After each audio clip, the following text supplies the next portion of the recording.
Então, eu queria que a gente começasse discutindo por que nós temos que integrar. Aconteceu aí nessa história que foi desintegrando. Então, nós temos que pensar que antes da queda, jamais havia qualquer possibilidade de desintegrar essas duas coisas. Mas pós-queda, o que a gente percebe é um homem que está disposto a afrontar as falas de Deus continuamente. Ele começa a afrontar o que Deus diz. Vou dar só um exemplo. Por exemplo, Deus cria o homem, em Gênesis 1, 28. Naquele momento ainda não tinha pecado, e Deus diz, né? Sejam fecundos, multiplica-se e encham a terra.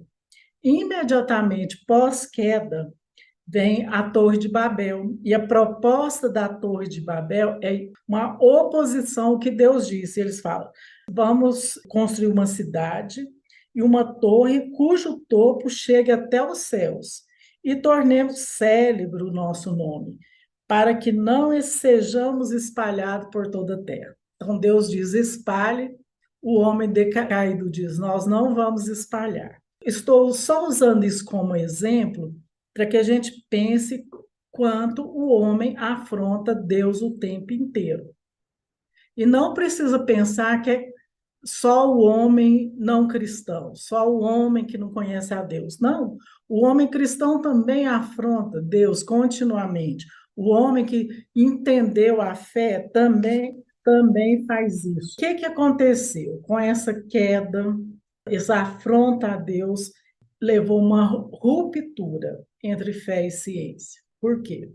Nós vemos a igreja cristã nascente, né, aquela igreja que nasce em Atos, depois ela se torna a igreja da Idade Média. E na igreja da Idade Média, ela se torna uma igreja profana, a tal ponto que o iluminismo surge porque eles estão cansados do que a igreja da Idade Média estava propondo. Então, os iluministas acreditavam assim: nós temos que romper com essa igreja, porque senão nós não vamos ter progresso na humanidade. Nós temos que romper. Então, nesse momento, rompe religiosidade e secularidade. Então, agora, nós temos aí uma teologia que ainda está focada na religiosidade, e nós temos uma psicologia que está focada na secularidade. Quem faz uma escola de psicologia sabe muito bem o tamanho da secularização que acontece em todos os conteúdos que a gente estuda dentro da psicologia. Nós estamos agora com essa ruptura e precisamos integrar, porque se Jesus estabelece um ministério terapêutico integrado, porque ele retorna ao homem antes do pecado, ele é o segundo Adão, que veio estabelecer essas boas novas do Evangelho, né? E essas boas novas é integrada. Então, ele não vai fazer uma terapêutica desintegrada. Então, baseando nessa proposta de Jesus, então nós vamos ter só poderíamos ser terapeutas cristãos, não dá para ser outra coisa, né? Posso ser só psicólogo? Então, eu creio que um crente pode ser só psicólogo. Mas quando ele resolve ser só psicólogo, ele não pode integrar essas duas coisas, até porque ele assina um contrato com o Conselho Regional de Psicologia e ele assina debaixo de um código de ética que diz que eu não posso misturar a ciência da psicologia com nenhuma outra ciência, ou seja, a ciência da teologia não cabe no consultório do psicólogo. Ele é um psicólogo, como um médico é um médico e cristão. Ele é um psicólogo e cristão, mas ele não é um psicólogo cristão, ele é psicólogo e cristão, porque ele não pode integrar essas duas ciências, ele vai estar desobedecendo ou quebrando o contrato que ele fez com o CRP. Então, ele não pode fazer isso. E é por isso que a nossa proposta ela é diferente, porque se vamos usar as duas ciências, nós não somos psicólogos, nós somos terapeutas cristãos. E, portanto, nós precisamos de conhecimento das duas ciências. É essa a nossa proposta enquanto terapeutas cristãos. Então, tem muita gente se denominando, eu sou terapeuta cristão, simplesmente porque ele conhece a psicologia e é crente.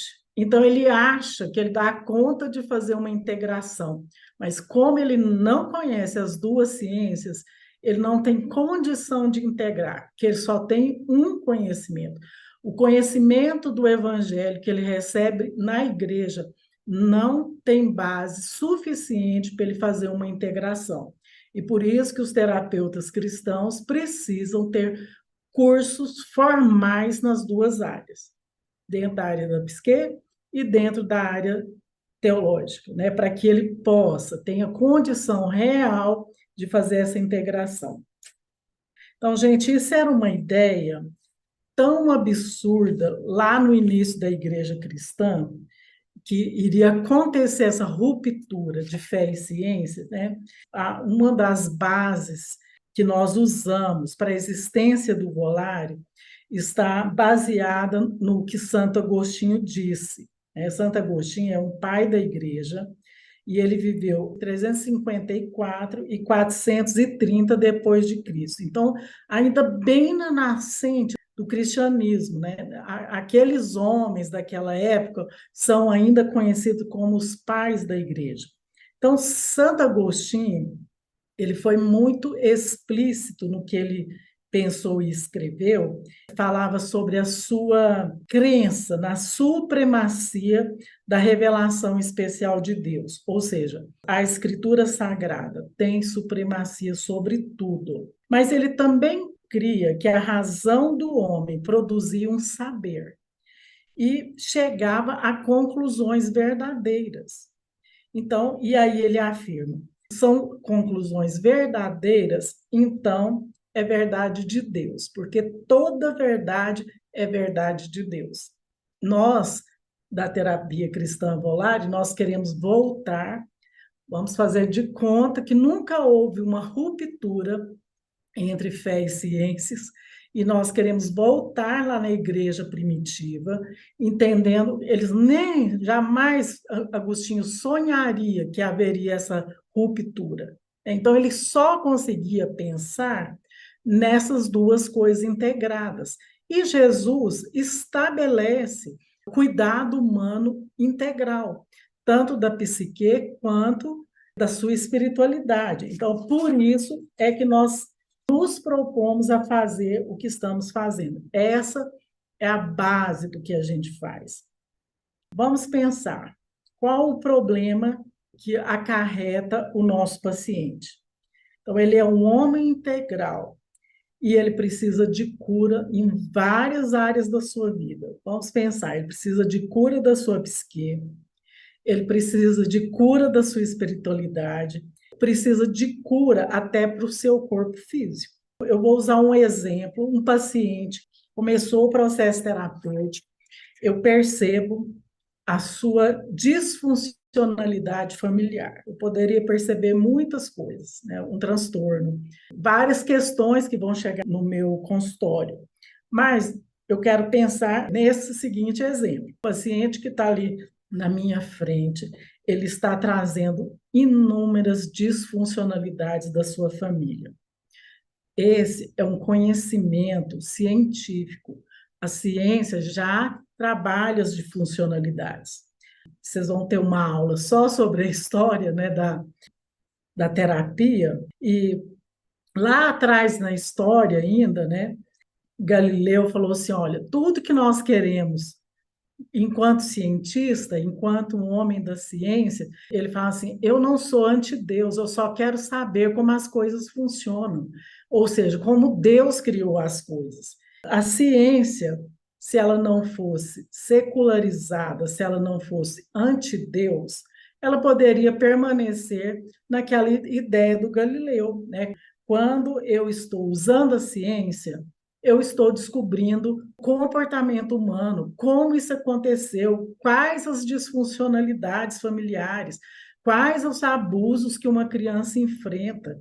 Então, isso tudo hoje é muito bem estudado pela psicologia. O paciente está ali e eu estou percebendo as disfuncionalidades familiares. Também começo a perceber o vazio existencial daquela pessoa e que só a ciência não tem como ajudar, porque a ciência não traz sentido à vida e muito menos à morte. E a espiritualidade traz sentido para a vida. E é exatamente nesse ponto que eu vou entrar com uma resposta teológica e cristã para essa pessoa. Eu vou ajudá-la a entender que a paternidade de Deus é tão profunda que pode curar a sua solidão existencial. Então, eu começo disfuncionalidade, paternidade de Deus, e à medida que esse paciente vai entendendo, integrando a sua própria espiritualidade e as suas próprias dores emocionais, muitas melhoras físicas vão acontecendo, né? Por exemplo, esse paciente pode ter fibromialgia. Por tantas dores que ele teve na vida, essas dores vieram para o corpo. E agora ele sofre de uma doença que a gente chama de fibromialgia. Mas à medida que ele trabalha essas disfuncionalidades e essa paternidade de Deus, ele pode ter melhoras significativas na sua doença física. Então, estou só dando um exemplo disso, de o poder que cuidamos de um homem integral, qual poder, onde isso pode chegar. É um trabalho muito poderoso que fica diante de nós quando nós voltamos ao que Deus propôs, que é a integralidade humana. E aí nós temos que pensar assim, por quê? Por que eu preciso integrar isso? Qual a razão desse problema? Então, eu vou pensar aqui, fato científico irrefutável. O que a ciência diz?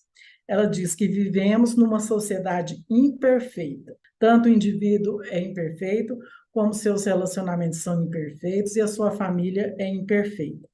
Mas a ciência também propõe: existe no homem a capacidade de melhorar.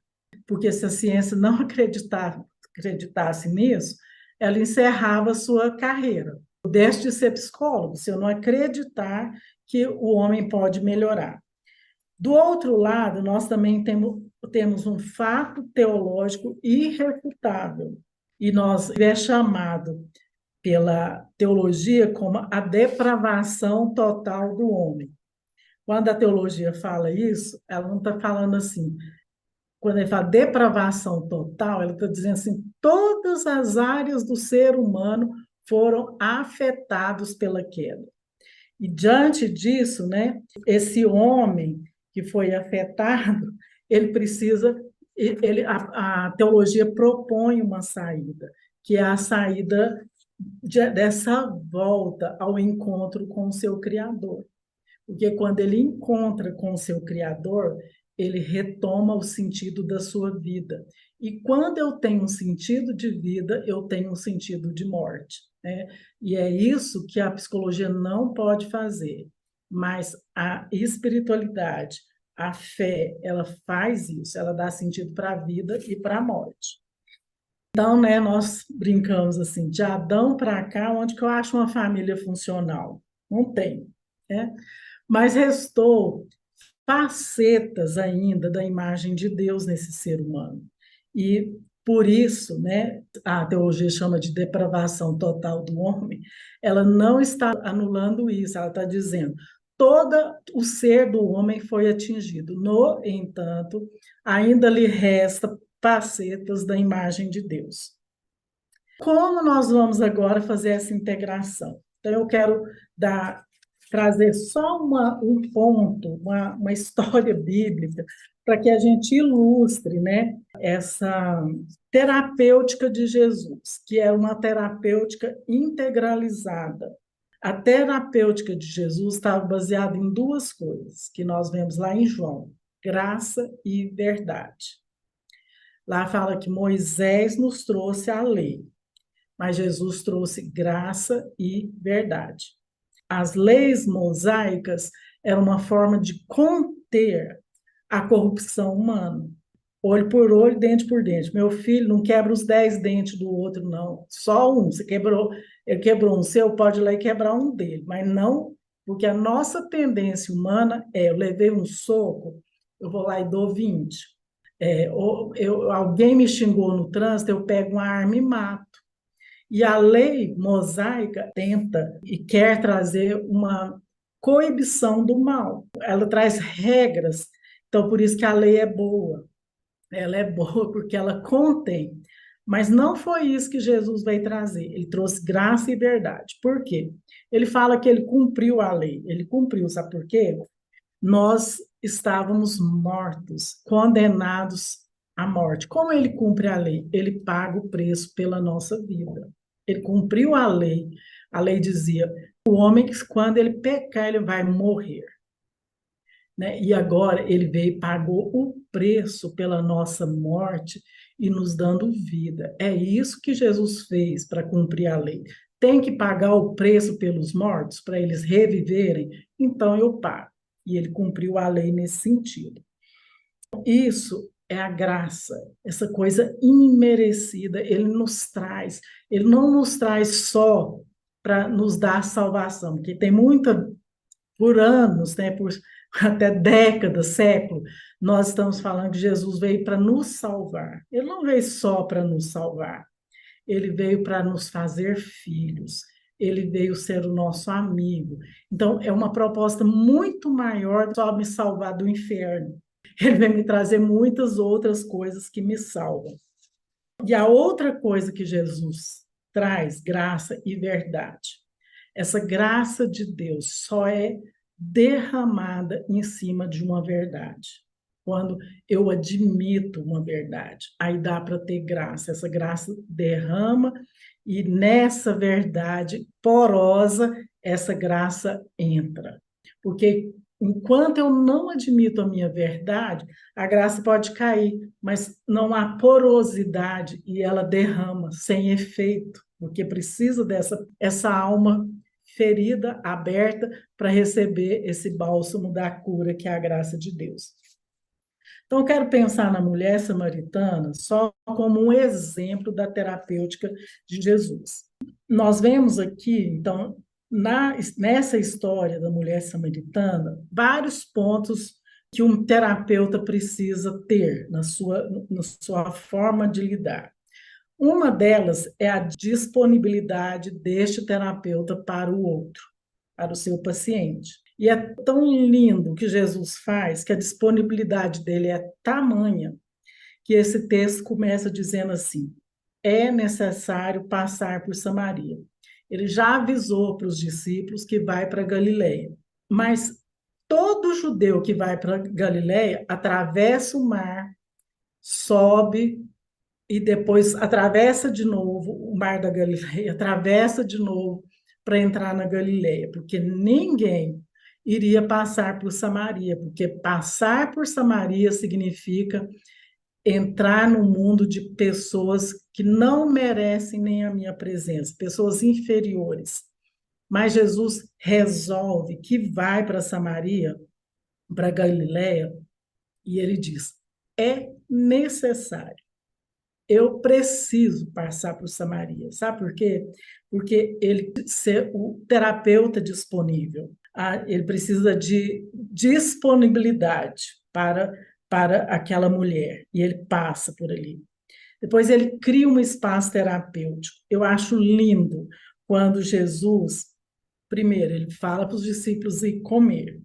Ele está ali disponível ao meio-dia, porque ele precisava de um encontro seguro com aquela mulher, né? Ele cria um setting terapêutico. É eu e você, não tem mais ninguém por aqui, né? Ele cria um espaço emocionalmente seguro para que aquela mulher pudesse ser terapeutizada naquele momento. Aí a gente brinca, né? Jesus cidência, né? De todas essas coisas que foi acontecendo ali para que esse espaço terapêutico pudesse acontecer.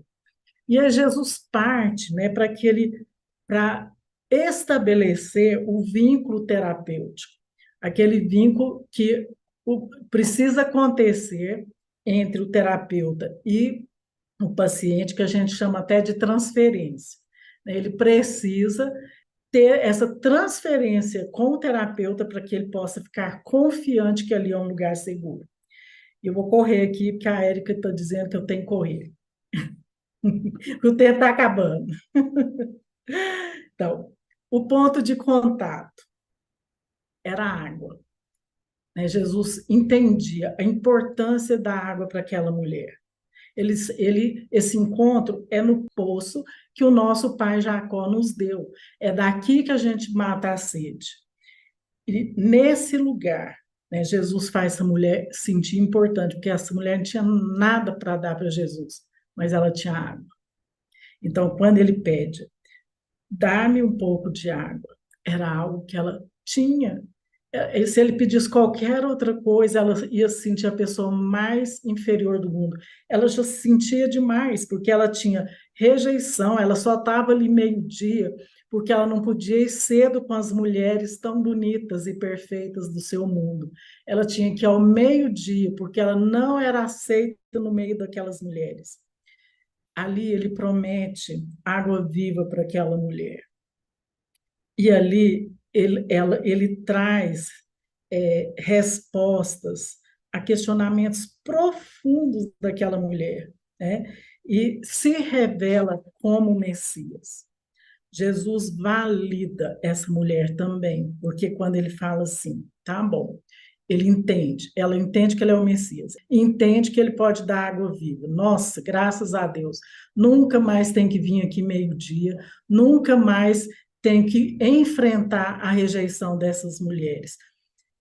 E aí Jesus fala assim: tá bom, eu vou te dar essa água, vai lá e chama o seu marido.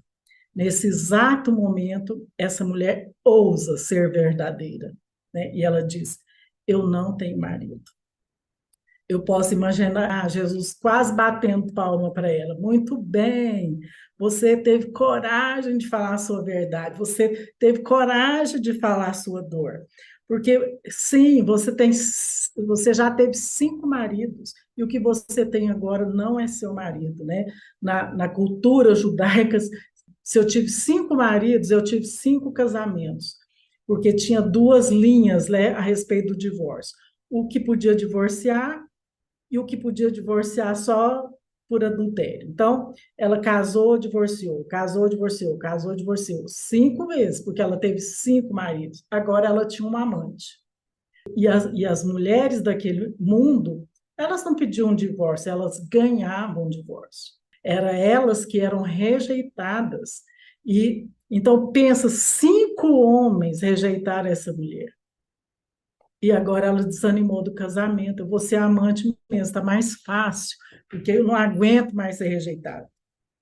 E Jesus valida a verdade dessa mulher. Tá bom. Então, eu quero que a gente pense como terapeutas cristãos, nós vamos usar essa terapêutica de Jesus. E nós vamos oferecer hospitalidade, sem interesses de fama e de outros benefícios, né? Essa mulher estava ali, Jesus estava ali sozinho, não tinha ninguém para ver a conversa dos dois. Então, Jesus não ia ficar mais famoso por causa disso. O terapeuta cristão, ele aceita a carreira do anonimato. Eu tenho falado isso demais. Mesmo pastor, mesmo missionário, ele é o bambambam da igreja. Ele é chamado para pregar, ele vai no culto. O missionário tal está aqui, dá ibope. Mas o terapeuta cristão, cada vez mais ele fica anônimo. O trabalho dele é no secreto. O trabalho dele é escondido. cada vez ele é mais esquecido. Mas o terapeuta cristão precisa estar disposto a pagar esse preço. E ele é capaz de criar esse espaço seguro para o outro, né? Como Jesus. Eu não preciso ter ninguém vendo, só eu e você aqui. É só aqui nesse lugar que o terapeuta oferece é que vai ali acontecer, então, os milagres que Deus vai fazer. Outra vantagem é que o terapeuta cristão não é focado em regras eclesiásticas temporais, né? As regras das igrejas vivem mudando. E nós não estamos com foco nisso. Uma outra turma que eu dei aula, eu falava assim, como que nós vamos resolver isso na igreja? Eu brincava assim, na igreja eu não sei não. Isso é um problema de vocês, os pastores. O meu problema é como eu resolvo isso no consultório. É isso que eu ensino, né? No consultório, essas regras eclesiásticas não me importam. O pastor tem que ficar lá preocupando que se disciplina, como é que disciplina, se leva a pessoa lá para frente, o que é que vai fazer com aquela confusão da dor humana? O terapeuta não tem que nem pensar nisso, porque o foco dele é acolher a dor humana. O foco dele é fazer essa terapêutica que Jesus fazia. Aí Jesus não expunha. Chega a mulher pega em adultério, ele abaixa a cabeça lá, fica escrevendo. Quando acabou o tumulto, ele cria o setting terapêutico. Nem eu te condeno. Vai e não peques mais. Né? Jesus vai criando esse setting, esse espaço terapêutico, acolhedor, o seu ministério inteiro. E é isso que o terapeuta cristão é chamado para fazer.